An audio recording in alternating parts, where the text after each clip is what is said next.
Is it safe to travel to Istanbul in 2018? Yes, that is the short answer. But there's some good numbers behind it to prove the point. If we want to look at 2017, there were 0 terrorism attacks in Istanbul. The last one happened New Year's Eve 2017, between 2016 and 17, which was over a year ago. If we want to look at terrorism in the world in 2017, in, say, the Western world, we have terrorism attacks that happened in Manchester, England, London, England, Barcelona, Spain, New York City. If we want to go back to 2016, we have Brussels, Nice, and Berlin. What are the countries here? England, Spain, USA, Belgium, and Germany. All within the last couple of years, terrorism attacks have happened there. The point I'm making here is that terrorism is prevalent in a lot of the world. Unfortunately, countries like Turkey get a really bum rap because, well, I think they're less known for us Westerners, people traveling from abroad, versus a London or a New York. But if we're going to go also over homicides, because it really, at the end of the day, doesn't matter if a bomb blows you up, if a knife kills you, or, you get a bullet in your head. Last year in Baltimore, Maryland, there were 343 homicides. Okay, that's a lot, especially since it's only a city of 600,000. Okay, it's not the best example of America. It's one of the worst for homicides in the US. But if we're going to compare it with Istanbul, we don't have the numbers for 2017, but in recent history, it's around that amount, roughly around 400 people dying in homicides here. Well, the thing is, Istanbul is roughly 18 million people. So we're looking at 30 times the population of Baltimore, and there's roughly the same amount of homicides. And if I'm going to compare with cities like Buenos Aires, Argentina, or Lima, Peru, pretty much any Latin American city, it's not even closely comparable, the levels of crime and danger here in Istanbul compared to those cities.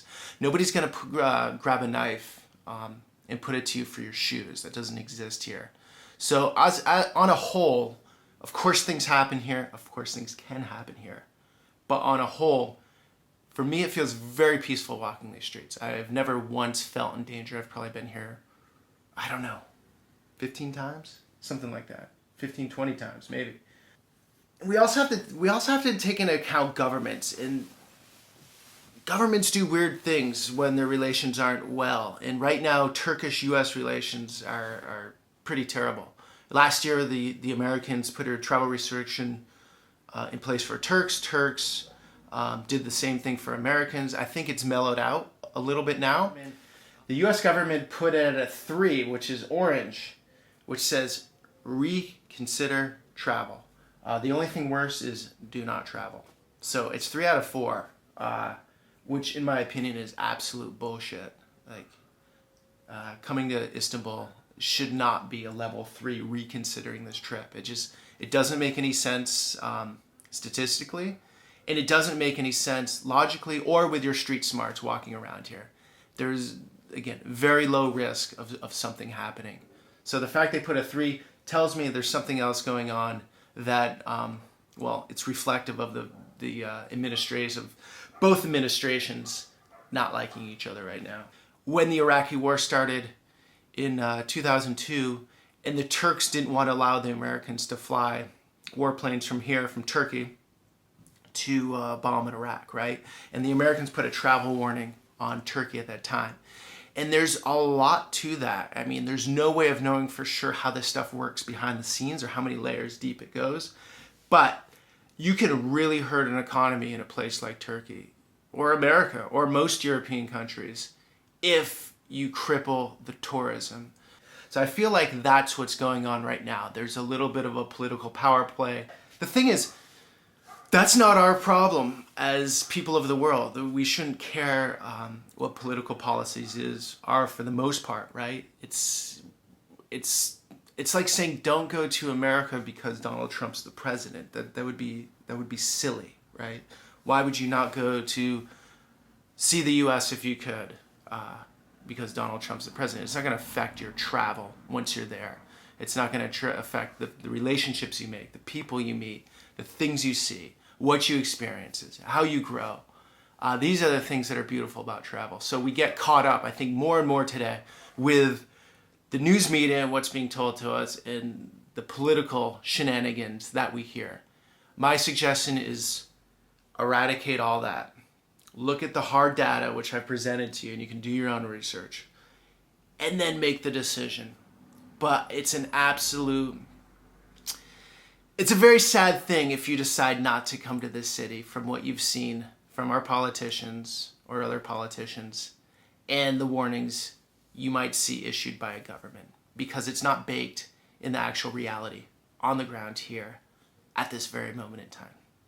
I'm here in Istanbul, and there's everything from traditional mosques, very old neighborhoods, very traditional conservative neighborhoods, and then, well, like the most modern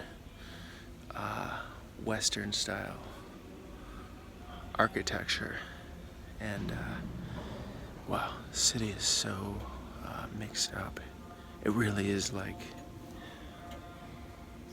well, it's everything from Black Ninja, you know, like the full hijab and black conservative dress, to the mini skirt, and absolutely everything in between. I don't know of a city as dynamic in that sense as this place. Well, I hope this helped. I hope this helped you potentially overcome any anxiety you might have about visiting Istanbul. Again, do your own research, but the numbers don't lie. And the reality of terrorism is it's everywhere, and it's at a very, very, very small level. It creates the most noise, but really, nobody's going to stop going to New York, France, Belgium, Spain. So why stop coming to Turkey? Why not come to Turkey? Okay? So, have a good trip. And, well, I'll do one of these next year. And hopefully I have even better news to report. Here's where I need your help. I'm going to be making much more meaningful content about connecting the world, inspiring people to get into it. If this was a benefit to you, please consider subscribing to my channel right up over here, and then going to the notification bell somewhere up here. There's a gear icon, and then we go down and we manage the subscription, and you can turn it on so all of my work, all these videos about connecting the world, goes into your inbox every time I post. Thanks for being part of this journey, and I will have something very cool for you soon.